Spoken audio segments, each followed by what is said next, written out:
haliwezi kuleta ilzamil akhlaqi. Ni kipi chanzo cha uwajibu wa kimaadili? Yani ni kipi kinachonilazimisha mimi niwe na tabia mzuri? Tukasema kwamba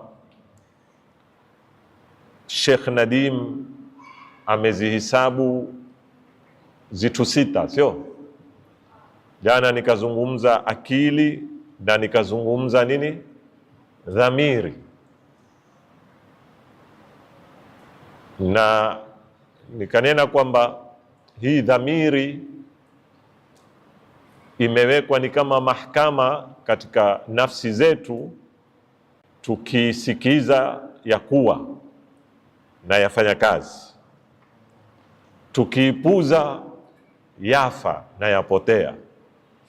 Ikafika kwenye hadi Mwenyezi Mungu atuambia sawaun alaihim aandhartahum, baada ya ile aya ya suratu Yasin alipotuambia waja'alna min baini aydihim saddan wa min khalfihim saddan faaghshaynahum fahum la mwisho anenaje? Sawaun alaihim aandhartahum am lam tundhirhum la yu'minun. Na nimalizie leo katika chombo muhimu kinachotumiwa na mafisadi. Manake hii dhamiri ina zifo ziwili.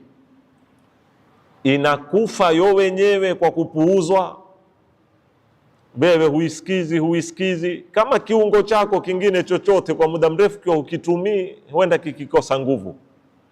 Inakufa yenyewe, inanakuuawa. Ukapangwa mipango ya kuiua hii dhamiri. Kwa sababu hii dhamiri ikibaki hai katika mataifa, itawakosesha wafisadi na mabopari kuendeleza wanayoyataka. Sasa moja katika kazi ni kuiua, na moja katika kuiua ni kuyajahirisha mambo ya ufasiki. Kuyajahirisha bila ya dharura. Manake leo mtu afanya starehe, wali'iyadhu billahi, azini, ni sehemu ya starehe yake, pamoja na kwamba ni maasiya.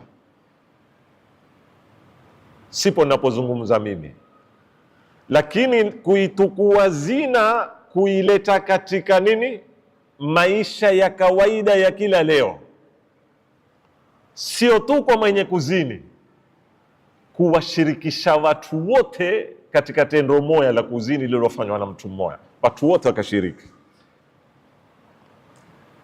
Ni kuwazoezesha watu kuliona jambo la zina ni jambo la kawaida. Wanapozoea kuliona ni jambo la kawaida, dhamiri hukosa kazi yake, kwa sababu dhamiri yaja kufanya kazi wakati unapofanya jambo si la kawaida. Unapofanya jambo kinyume na maadili, kinyume na jamii, dhamiri ulipuka. Lakini ukaririwapo ukaoneshwa kwamba haya mambo ya kawaida, dhamiri nayo pia henda ikazoea, ikayaona ni mambo, ikafa. Na ndio huu fisadi unaopangwa leo. Na wanakuzowezesha. Jana naangalia khutba ya Trump katika Senate. Kisha kama makumbuka, mwaka jana pia alikuwa na khutba kama hii. Yasemekana kwa khutba ya dakika 50 alipigiwa makofi sijui mara ngapi. Kwa maana kila dakika alikuwa akipigiwa makofi. Wanaompigia makofi ni cream ya umma wa Amerika, walotaguliwa wakawa nani? Maseneta. Wayapigia makofi mauaji ya kihalaiki yanaofanywa na Israeli kwa kuungwa mkono na Amerika na silaha za Amerika, na watu wayapigia makofi ni demokrasia.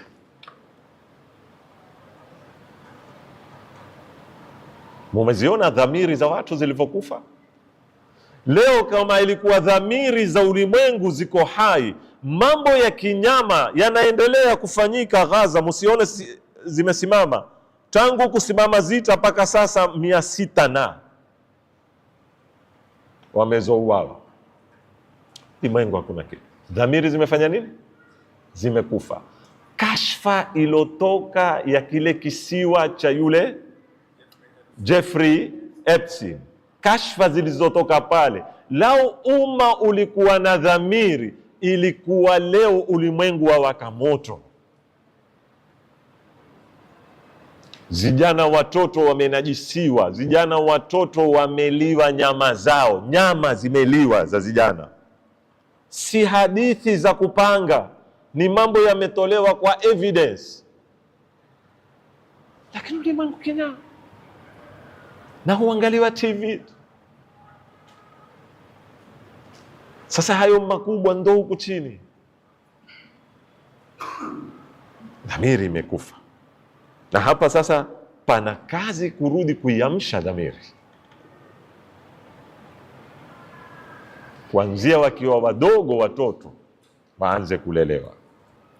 Na ndio Mwenyezi Mungu Subhanahu wa Ta'ala katika Suratul Mulk atuambia, Mungu asitujalie kuwa ni watu wa motoni, lakini watu watakapokwenda motoni, wamefika kwenye geti ya moto, kutaanda kulia mayuto.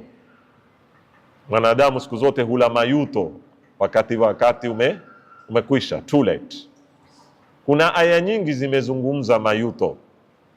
Kuna aya imezungumza watu watayuta kwa nini walikuwa marafiki na kina fulani. Laitani lam attakhidh fulanan khalila, ndiye alisababisha kunipoteza. Kuna watu watalia mayuto, kwa nini sikutumia wakati wangu. Qala rabbi irji'uni la'alli ama, ataomba nafasi ya pili apewe wakati. Kuna watu watalia mayuto, hawakutumia akili zao na hawakusikiza dhamiri zao. Hapa ndipo patakapo mimi pale kwenye mlango wa moto pale, watanena maneno ya ajabu wallahi, lakini yote yafupisha vitu viwili. Kwa nini hatukufuata akili ikatuongoza, na kwa nini hatukuisikiza dhamiri ikatulinda? Watanena waqalu lau kunna nasma'u au naqilu ma kunna fi ashabi sa'ir. Ile zitu ziwili, lau tulikuwa twasikia. Moja, kusikia ni kusikiza mwito wa nini? Wa dhamiri. Au naqilu, ama tulikuwa twatumia, yani twaifuata akili yetu. Ma kunna fi ashabi sa'ir, hatungekuwa leo ni katika watu wa motoni. Fa'tarafu bidhanbihim fasuhqan li ashabi sa'ir. Dhamiri. Tatu, Sheikh Nadim atuambia katika kufuatilia Qur'ani, amepata baada ya akili na dhamiri ni al-ilzamu biwazi'i ar-ra'yi al-'am. Ra'yi al-'am Kiarabu tunasema, Kiingereza public opinion. Na hii nitawakumbusha, ndio ile nadharia ya Henry ile waambia, ile pressure ya nini, ya kijamii. Uislamu pia waamini, na katika sifa ya waqiia ni kutoishi kwenye ndoto zisowezekana. Na ndio utakuta Uislamu ulitoa misimamo kiwaqiia, nadharia za kifalsafa umeshindwa kuufahamu. Uislamu ulikuja ukadirika utumwa, haukuweta utumwa. Ukija Uislamu utumwa uko, lakini haukunena uondoshwe kwa mara moja. Kwa nini? Kwa sababu si waqiia. Hungewasaidia watumwa kwa siku moja kunena si watumwa tena. hungewasaidia kitu, bali ungewaangamiza. Kwa sababu aende wapi? Aanze wapi? Kwao wapi? Chake nkipi? Mkifahamu maana ya utumwa uliokuweko, uliodirikwa na Uislamu. Narudia, sio Uislamu ulioanzisha. Mtu ameibwa mia biladu Faris akiwa ni kitoto miezi 6 ama mwaka ama miaka 2 kwenye zita, ameetwa Arabuni, amezanywa mpaka amefika wakati amekuwa barobaro huko ndani ya uko mahala, hajui mtu mwingine yoyote isipokuwa bosi wake. Si mtu mmoja, si wawili, si 10, si 20, si 100, maelfu. Waambie tu leo kwamba nyinyi mko huru, hamko tena kwenye jukumu letu, tokeni. Wende wapi? Kama serikali ushaweka mradi gani wa kuwajengea makao? Haijawa na serikali ya kumiliki Uislamu. Ndio Uislamu mwanzo ukaja ukawawekea haki. Kwanza ukaja kuwalinda na kuwalazimisha wanaowamiliki kuwahudumia kwanza. Wajua tumeingia kwenye zizi, mlango umeatwa wazi, mbuzi wamekimbia nusu. Tusiande mjadala nani alowatawazi, kwanza tuwadhibiti wale nusu wasipotee pia. Waila tukiketi na falsafa, wajua ni wewe, wajua ule ushindika si sawa, huku waendelea kufanya nini? Kutoka mbuzi. Mpaka tukisikilia asubuhi tumepata suluhisho, mbuzi hakuna tena. Sasa mando Uislamu, wale watumwa walioko walikuja kuwaondoshea unyanyasaji na kuwaregeshea ubinadamu na kulazimisha waangaliwe kama wanadamu. Baada ya kuweka zitu zile, ukaja ukafungua mlango polepole wa kuwawata huru. Kwanza ukawaambia Waislamu hakuna ibada bora kama kuwata mtumwa huru. Mfano tu, umejisikia kufanya kheri kuliko kwenda haji, zile pesa ambazo wataka kulipa kwenda haji, nunua mtumwa umwate nini? Umwate huru. Istoshe, ikaja ikaweka kafara, ukiua, ukivunda saumu Ramadhani bila ya dharura, ndio tazile fa'itqu raqaba. Fa'itqu raqaba, ukiapa yamini, sijui ukifanya kadha, ikawa pole uenda watumwa wakiwatoa huru. Paka Mtume Muhammad sallallahu alaihi wa alihi wasallam akiaga dunia, watumwa walobaki usabika kwa zanda. Usinambie dola za kifalme zilizokuya baada ya Mtume zikautumia utumwa, usiubandike Uislamu. Una mushkili wake, sitaki kuingia wa kihistoria. Mambo mfalme mmoja alikuwa anazia kazi 1000 kama inavyosemwa kwa Harun Rashidi. Yale ni mambo tumebandikwa Waislamu kwa sababu walofanya ni Waislamu wanaobeba jina la Uislamu, lakini si mikakati ya Kiislamu. Hatuhusiki sisi na matendo yale. Sisi tuhusika na mwongozo wa Qur'ani na matendo ya Mtume Muhammad sallallahu alaihi wa sallam. Turudi kwenye nukta. Kwa hivyo Uislamu haukutaki Muislamu upekeshwe na presha ya kijamii. Mara nyingi wakutaka upekeshwe na akili yako na dhamiri yako, lakini ni jambo lawezekana. Asilimia kubwa hawana capacity ya kufikiri peke yao. Asilimia kubwa licha kupekeshwa na wevu ya jamii, wapekeshwa na turathi zilizopita nyuma. Inna wajadna, angaliani wangapi wamewajibu mitumi wao maneno haya walipokiambiwa haya mnayoyafanya kuabudu masanamu sivyo, walikuwa hatuwezi kuwata. Kwa nini? inna wajadna abaana. Presha ya kihistoria bado ya waathiri mpaka leo. Sasa tufanyeje? La kufanya ni mambo mawili, na hapa watu wataka wafahamu katika reality ya kisiasa. Huku twawaelimisha polepole kwamba Muislamu ni mwenye akili, Muislamu ni ambaye hapekwi, Muislamu ni mtu anaotumia akili yake. Twawaelimisha na twapata 5, 10 waongezeka kwenye timu ya upande huu, na hawa ambao wachelewa hatuwezi kuwasubiri.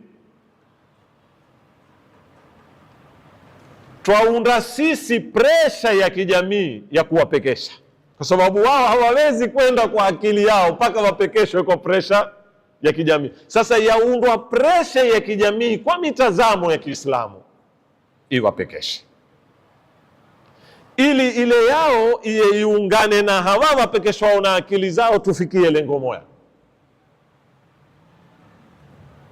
Toba, sitaki kutoa fatwa, lakini kwa mfano naomba nieleweke, nisitiliwe matari, nieleweke vizuri.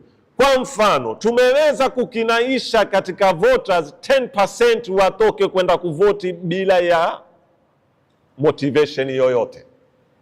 Tumewaelimisha kuvoti ni muhimu, kuvoti utumia akili yako, lakini kuna reality, kuna 90%, kuna 80% haiwezi kutoka mpaka itolewe kwa presha ya kijamii. Je, twaweza kuja na presha ya kijamii ya kuwatoa kwa mitazamo ya Kiislamu? Napenda nifahamike, sijasema tuwawanye senti.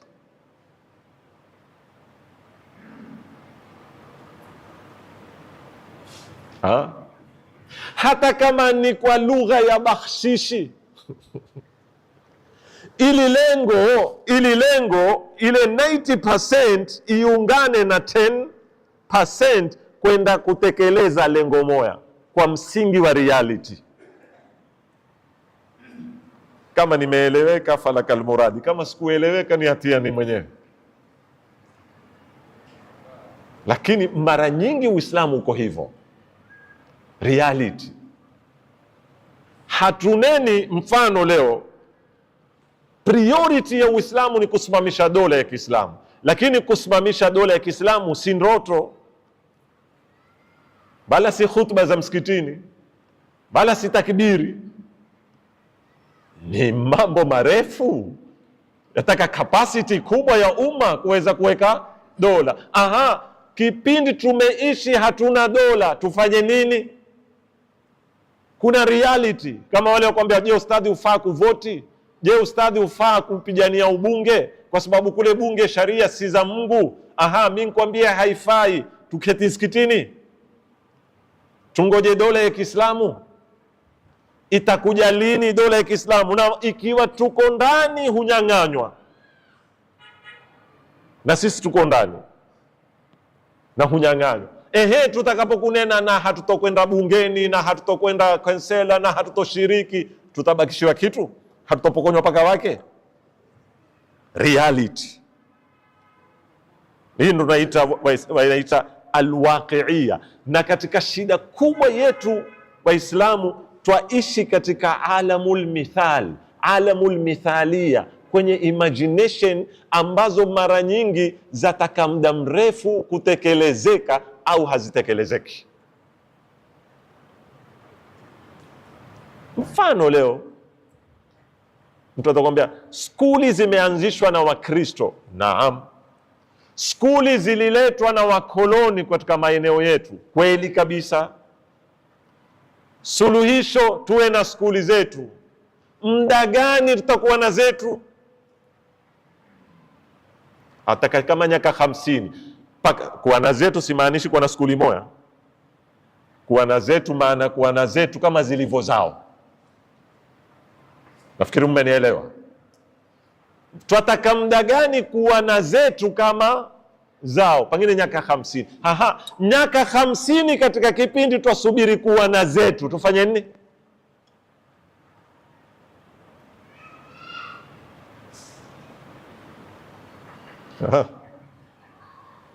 Leo lao masoma profile za watu wakubwa duniani ambao pengine twawashangilia watoka university za Kikatholik na ni maprofesa wa Kiislamu, kwa sababu ndio Arabuni zilikuwa ndio university best. Quality education kwa waipata wapi? Kwenye university za Kikristo. Hao wasomao leo mufakirina, sijui kina nani wa Masri wa nini, wengine wamekwenda Faransa, wengine wamekwenda Amerika. Soma profile leo. Hawa watu washangali yao leo. Waingia leo uangalie wabunge wa Hizbullah, mawaziri wa Hizbullah, ule mmoja mathematician, ana katika nafikiri sijui ni top ngapi ya ulimwengu. Sijui amegraduate Amerika. Muhammad Fnesh. Kalitafuta hili jina. Mathematician. Katika mambo ya chemistry sijui na nini. Amesoma university za kizungu. Humzengea kumuua wao leo. Humzengea kumuua. Sijui mmenielewa jana. Kwa hivyo resources zilioko, tools zilioko ground, tukijipanga vizuri twaweza kuzitumia tukijipanga vizuri. Lakini kule ni Ukristo. Billahi alaika, bohora wako wangapi? Utimu 20? Hapamu? Mumembadilisha mmoja kuya skulini kwenu? Mumeweza kumbadilisha mmoja? Nionyesheni. Mumemtoa mumemtia kwenu kwa sababu usoma skuli zenu? Mumeweza? Hamwezi kumbadilisha. Kwa nini? Kwa sababu hategemei skuli. Pale amekuja kusoma tu. Itikadi zake, utamaduni wake, maisha yake, ndio yale nikiwaambia jana. Kuanzia family huku chini kuna mambo yafanya kazi. Wewe umensomesha mtu chuoni, umensomesha mtu madrasa, mpaka amemaliza thanawia, mpaka amemaliza miaka 20. Kuna shaka tena ya kupotea huyo? Wewe hucha kumpeka skuli. Mimi nikwambia umemsomesha chuoni, umemsomesha madrasa. Amekuya mzungu siku 2 imentukua amembadilisha.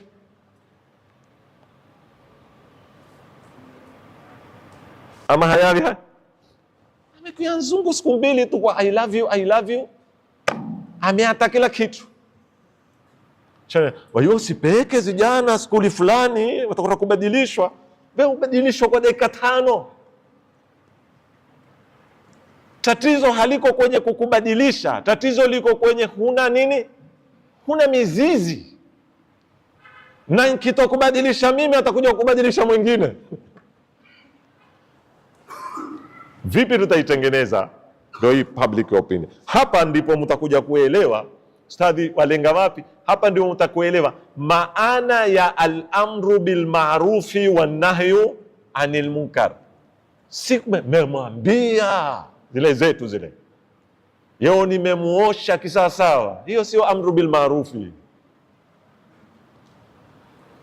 Kwa huyo uona hayaambiwa yeye, lakini leo nimemweka sawa yeo. Sikumbakisha kama kwenye Radio Rahma, kama kwenye mitandao. Si amru bil ma'ruf. Amru bil ma'rufi ni kuweka pressure ya kijamii. Kikitaka kutoka kwenye maadili mwakilulumia. Mukikilulumia, yule anayefanya aona kama yeye amevukwa na nini? Amevukwa na nguo. Aona yeye kumbe mimi nimekwenda kinyume na mkondo wa nini? Wa kijamii. Na anayetaka kutaba aona hapadariki hapa. Hiyo ndo maana amru bil ma'ruf. Wala haitaki mitumi kuya kuifanya. Zile huja zetu mtakuja kuziona sasa. Kwani yeye ufanya mangapi? Fanya 10, ukiliona na wewe piga mayowe lingine. Almuhimu lisikubalike. Haiko kwenye yeye hufanya ama hafanyi. Na ndio utakuta amru bil ma'ruf si ya mashehe. Hata wewe, hata ukiona umefanya maasi 100, lakini ukiliona kosa fanya nini? Nena. Na usikubali kufungua mdomo kwa sababu wewe si msafi. Na hapa ndipo makosa tunapofikishwa leo. Tunataka kuwekwa mahala kwamba hakuna ruhusa ya mtu kunena mpaka awe msafi. Uko msafi? Twayuana sisi, bali linsanu ala nafsihi, hakuna. Labda kiwa ni msafi tumwambie Mwenyezi Mungu atuletee mtume wa Kiswahili sasa, lakini awe ni shekhe, awe ni ustadhi, awe ni chairman, awe ni nani, sote tuna kasoro, twapishana. Kwa hivyo lini utasikia mtu kuambia mashekhe wa zamani, hata wa zamani pia walikuwa na kasoro zao. Tusitake kupakana mafuta ati wajua zamani ilikuwa waweza kunena, sio nyinyi wao. Kwani wa zamani pia kumefanywa maasi ya tele hapa, kumetezwa ziuno fete kule, situneneshe mingi ha? Kwani yameanda yeo? Yameandwa hapo wakati ilipokuwa Maka. Kwa hivyo amru bil maarufi, ndugu zangu, ni kutengeneza presha ya kijamii ambayo italinda wevu isifanye nini? Isitoke. Angalia, mimi nilipokuwa mtoto, nafikiri ni katika 80 kama sikukosea, mwando wa kuingia haya mashuga huankuliwa mashuga ya Dube. Wakumbuka hawa vijana watoto hawakumbuki? Taka watu umri wangu, mashuga ya wapi? Wajua mashuga ya Dube ni haya wavaa wanawake siku hizi, haya ya abaya. Ilikuwa kuvaa shuga lile mwanamke kama kahaba. Shuga la kiwali, shuga la mwanamke sawa ni shuga la nini? La Kiswahili. Ama mmeelewa ama mmesahau jamani? Ilikuwa mwanamke mujarradi wa kuvaa lile aweza siolewe. Hapa hamu, sizungumzi Maka jamani. Hapa hamu. Yalipoanda kuwetwa moya moya, yakaanda mayowe kwenye majukwaa, kwenye maulidi, kwenye madarasa, sio? Mashekhe wote upiga mayowe, pijwa mayowe, lakini kukaregezwa, leo limekuwa ndio shuga. Wevu umebadilika. Leo pangine ukimwona mtu amevaa shuga la Kiswahili ndio utamuonea ajabu kuliko akivaa shuga lile. Wevu imebadilishwa, lakini haikubadilishwa kwa mwaka, imebadilishwa kwa muda mrefu. Kwa hivyo turudi, Mtume sallallahu alayhi wa sallam atuambia, man raa minkum munkaran falyughayyir. Man, yoyote katika nyinyi atakayekuona uovu aubadilishe, kwa mkono, kwa ulimi, na akishindwa basi kwa moyo. Unajua maana ya kwa moyo nini? Tukia, kwa sababu ukitotukia wewe pia umuhuingia. Ibakisha angalau ile wevu kwenye moyo wako, kikisika na lile yambo. Na hii kwatakikana zombo zifanye kazi, mimbar, marodio, wazee, tusichoke al-amru bil ma'ruf jamani, na tuifanye. Lakini napenda pande zote mbili, tusikubali watu kuja kutuambia mando angaliani hayo, musiangalieni haya. Hakuna lugha hiyo. Ovu pingwa liwe litakalokuwa. Ukipinga bangi utaambiwa angalia ushoga, ukipinga ushoga utaambiwa angalia miraa. Piga yote. Pili, tusitumie chombo cha amri bil maarufi kumaliziana hisabu. Tukitumie ni chombo cha kulinda jamii, si chombo cha kukashifiana.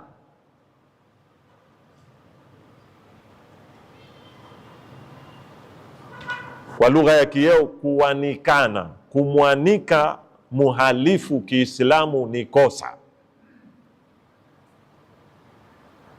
Napenda sana mufahamu maneno haya. Umempata mtu mahala huvuta bangi, hunwa tembo, umemtukua video kwa siri, ni makosa. Wala humsaidii kumtengeneza, na ni madhambi kuisambaza, na kila atakaye kuipata kuisambaza ni madhambi. Usitumiwe zi video ukaforward tu, wewe waingia katika chain ya wenye madhambi. Mwenyezi Mungu atuambia alladhina yuhibbuna an tashia alfahishatu, wale wanaopenda uovu uenee kwa waumini au watu wabaya sana. Hizo si amri bil maarufi. Iko kiwango hufanywa izara, kwa lugha yetu huanikwa mtu, lakini si kila anayefanya maasia, na si kila Muislamu ana ruhusa ya kumwanika mtu. Ni kadhi. Yani kuna baadhi ya kesi zikenda kotini, katika adhabu zake Waislamu waita haddu ta'zir kwenye fiqhi, huwaziriwa ule mtu. Maana ya kuwaziriwa nini? Hutangazwa huyu hufanya jambo fulani, lakini ni nani anayetangaza? Ni maamuzi ya nani? Ni maamuzi ya koti. Koti shatoa maamuzi, na koti ya Kiislamu, nielewani vizuri sana, koti ya misingi ya Kiislamu, na kadhi aseme kosa hili si kosa lolote, kuna makosa fulani, kosa hili lataka ta'zir, na yeye ndo ata-identify ta'zir itafanywa vipi. Si mitandaoni. Aweza kunena atafanyiwa ta'ziri kwenye msikiti wake tu aswalio jamaa, baada ya swala atainuka, huyu jamaa una tabia fulani, mwambieni awate. Kadhi ndio mwenye uwezo, ataipanua kiasi gani, si mimi na wewe. Kwa hivyo tufanye amri bil maarufi, tusiogope kuambiwa huona hili tu, tusinyamae. Lakini tukifanya amri bil maarufi tusikashifiane, iwe lengo ni kuongozana na kukanyana, na tusiitumie kwa malengo ya kumaliziana hisabu. Kiungo kingine cha 4, al-ilzamu biwazi'i sultan. Dr. Nadima asema power, sultan ni utawala. Akili yatakikana, dhamiri yatakikana, presha ya jamii yatakikana, lakini na power ya utawala pia yatakikana, kwa sababu kuna baadhi ya mambo hata tukataka vipi, ikiwa hatuko kwenye mamlaka ya utawala hatuwezi kuyabadilisha. Hapa ndipo utarudi kwenye mada yangu kwamba pana umuhimu katika sehemu muhimu za maamuzi tuweko ndani, na kuna watu wameweza, na hapa amu kuna mambo nyuma yaliwezekana kisha yakapotea, ima kwa kutengenezwa bylaws, ama kwa kutengeneza utamaduni, ama kwa kuhusisha makavazi ama machifu, kwa uelewa wenu wa serikali inavyoenda. Naweza ukatengenezwa sharia, si sharia tu za wazungu. Hapa kutengenezwa sharia, mzungu akija ana uwezo gani wa kuvaa nguo mpaka wapi? Hataki kumvisha hijabu, kumlazimisha kuvaa hijabu, lakini twamlazimisha pia asiende mpaka kuvunda heshima ya nini? Jamii yetu, kukaa utembewa na zibikini. Na liliwezekana jambo hili. Kuna uwezekano wa kukontrol sehemu za kunewa tembo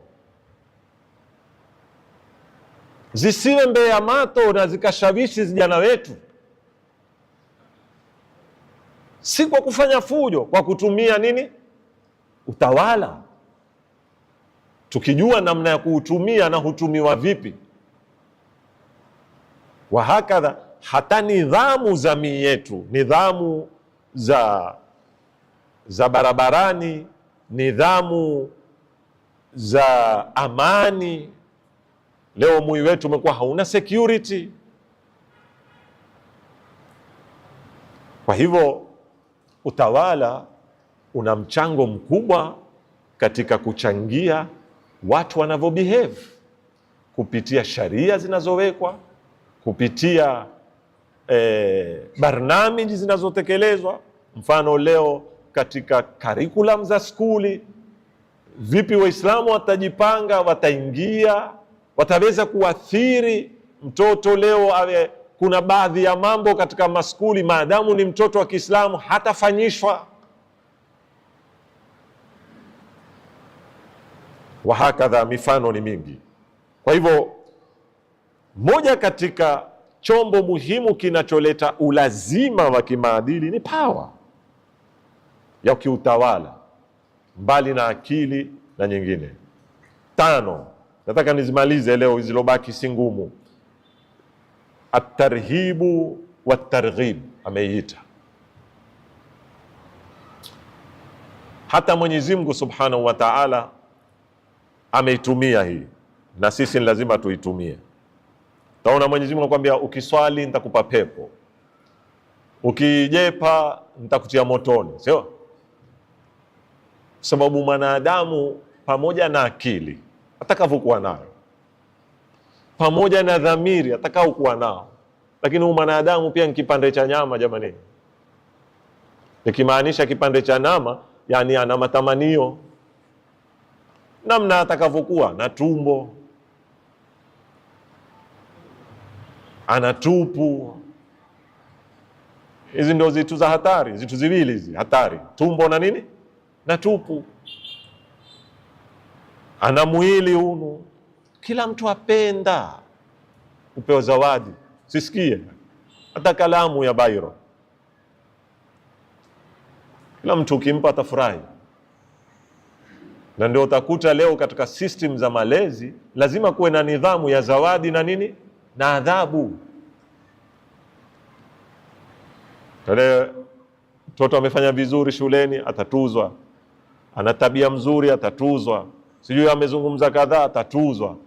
Je, jamii yetu vipi tutajenga nidhamu ya kutuza na ya kuadhibu mbali tu na madrasa na chuoni?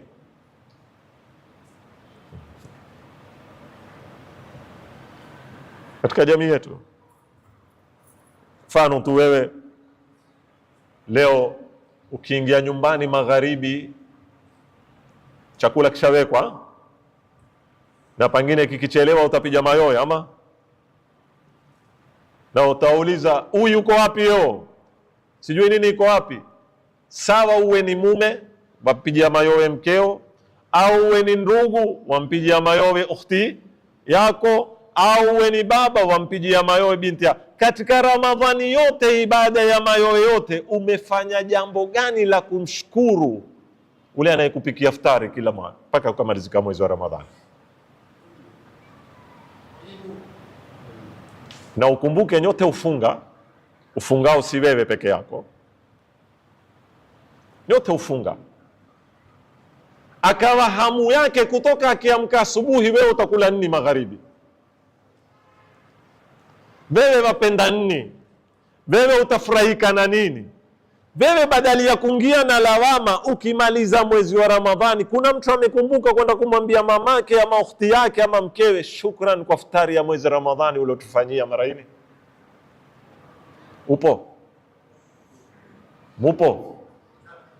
Upo amezofanya mambo hayo? Aweza kuinua mkono? Unaniteka, unaniona nazungumza zitu zitoto sana, lakini ndio hali ya jamii yetu ilivyo. Kwa hiyo maana hu appreciate wewe unachofanya. Utatoka tu unene yo chapati diteketea baraza nzima iwe. toka kwa mke, ni kijana gani aloinuka mpaka akatimu, akaenda siku hiyo akamwendea babake ama mamake akamwambia, baba, nakushukuru umenilea mpaka nimefika hapa, na mpaka leo nimekuwa niko kazini mimi, na hii ni zawadi nimekununulia. Hata kama ni saa, hata kama ni nini, umwambie babako, shukran baba, na natambua kazi ulioifanya. Wewe utafikiri ule baba siku ile atapata usingizi? Ile furaha utakao kumwata nayo? Endelea sasa, kila wema unaofanya. Jamii leo kuna watu wamesomesha, wameea hapa generation baada ya generation mpaka wamekuwa wazee. Jamii hata kuwatambua haiwatambui, hata kuwakumbuka haiwakumbuki, na pengine wako hai wamesita ndani ya majumba mpaka kumbe, fulani uko hai, uko hai, tusomesha ule. Bas.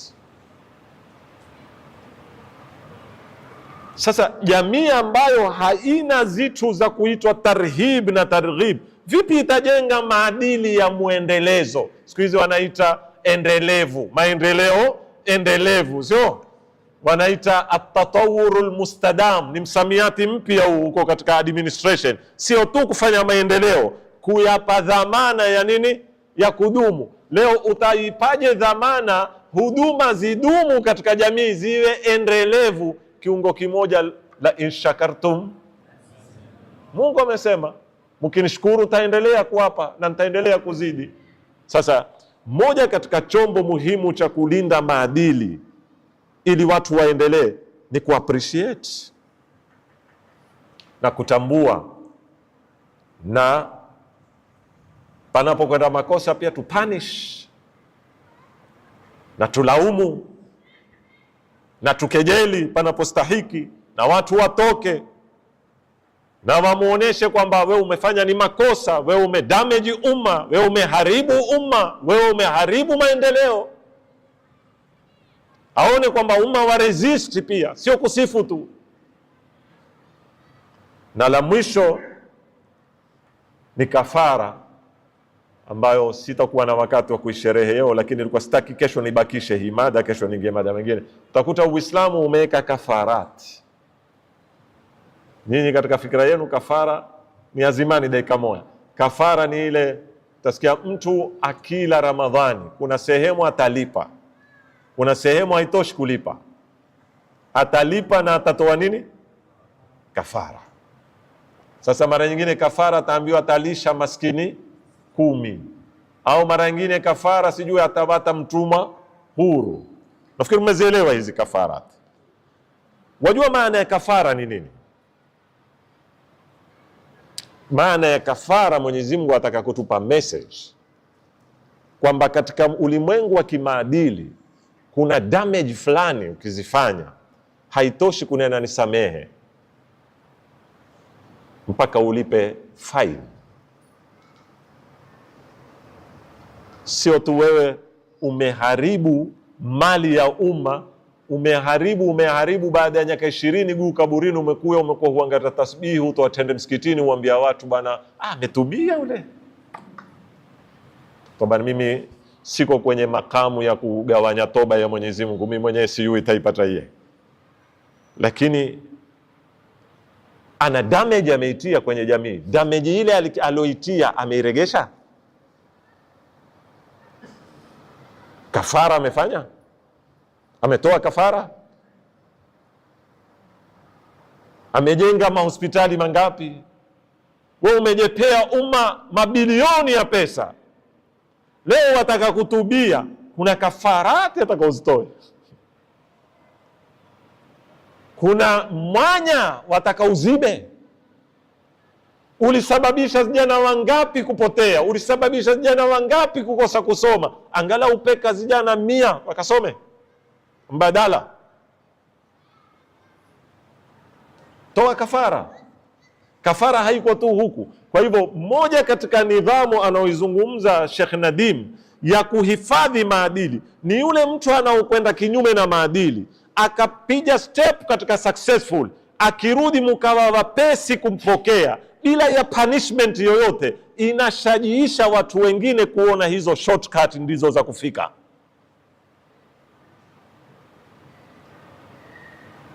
Kila mtu atakwambia na mimi nitakula dili, kisha baada yake tutarudi, tutatoa unga Ramadhani, tutatoa na tende msikitini, mambo yataishi kwenye na jamii. Ukifa misikiti yote itakuwekea tausia.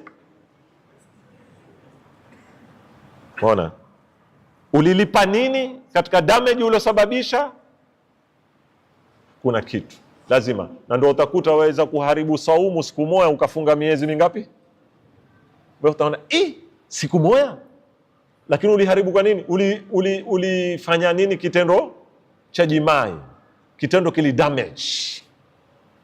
Unaweza kwambia fa'idku raqaba au it'amu au siyamu shahraini tena mutatabi'ain. Ukikata waandamando haimo ile mutatabi'ain au it'amu sitina, regesha kwa jamii msaada ili damage yako iwe ni moja kwa 60, na ni mifano tuweza kuyatukua. Inshallah Mwenyezi Mungu atatujalia minal ladhina yastami'una alqawla fayattabi'una ahsana. Nina mambo mawili kabla ya kufunga darasa. Kwanza, kuna watu wamenikera humu, wameniuliza swala kila siku usahau. Maswala mafupi tu. Asema kuna ndugu wawili, mmoja ajiweza kiuchumi, mmoja hajiwezi. Huyu anayejiweza ndio humwangalia huyu ambaye hajiwezi kwa matumizi yake ya kila leo, lakini hako tayari kumpa uwezo wa kimradi ajitegemee. Je, aweza huyu ndugu kutukua hata kama ni kwa siri pesa za ndugu yake ili ajiendeleze? Mbona mmeteka? Kwanza, hakuna ulazima wa ndugu kumwangalia ndugu yake. Hizi ni fikra ziko sana kwenye jamii. Hana lazima ndugu kumwangalia ndugu. Hayo ni ya baba kumwangalia kijana. Ndugu kila mmoja usurvive kivyake. Ubinadamu. Mimi nazungumza kisharia, kifiqhi. Ubinadamu. Mtu upaa huzimba lake. Ubinadamu. Lakini kunapofanyika ubinadamu, tusiteki ubinadamu ule advantage tukaufanya kama ni sharia ya Mungu. Huyo hakutosheka na kusaidiwa, ataka na kupewa na tikiti ya kujepa. Hana haki kabisa ya kutukua senti za ndugu yake. Hata kama atabaki kila siku kupewa mkate, abaki kwenda kutukua mkate, na kama ameona amechoka kula mkate, atafute mwenyewe kazi. Sio? Swala la pili, asema mimi nafanya kazi Europe, na nimepata kazi ya kuchoma maiti. Kule mara nyingi maiti hawazikwi, sio? Kuchoma. Amepata kazi mahala pa kuchoma maiti. Na wanaoitwa makafiri mara nyingi. Je, nafaa? Haifai. Maiti ya mwanadamu yoyote ni maiti ya kuheshimika. Haifai kuchomwa. Na kama wenyewe wameamua kuchoma, wachome wao, wewe usishiriki katika kuchoma. Haya masuala mawili nafikiri nimemaliza kuyajibu, na inshallah kesho na tutakuwa na hafla fupi, na nitawaomba radhi, kesho nitawaongeza tena darasa, pengine tutakwenda mpaka saa 12:15, lakini wakati huko na hafla fupi ya uzinduzi wa kitabu, na waomba tuwe pamoja baada ya darsa. Wassalamu alaikum warahmatullah.